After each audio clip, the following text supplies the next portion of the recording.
welcome to Tech Leveler. I'm Lee, and in this super quick video I'm going to show you how to take out a stripped screw from the PlayStation 5 SSD cover. Now if you've come to take off the cover of the SSD in the PlayStation 5 and you've stripped it, the chances are you've used the wrong size screwdriver. People are saying that this screw is made of butter. Now it is soft metal, I will give you that. However, the correct screwdriver does open it up. But what's the solution of fixing it? The first one may sound strange.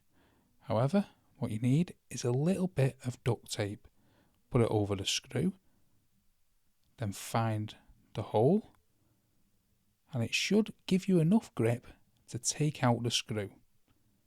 If that doesn't work, get some glue, put a few dots of glue in the stripped screw, and hold the screwdriver in place and let the glue dry, and then this should grip together and allow you to remove the screw.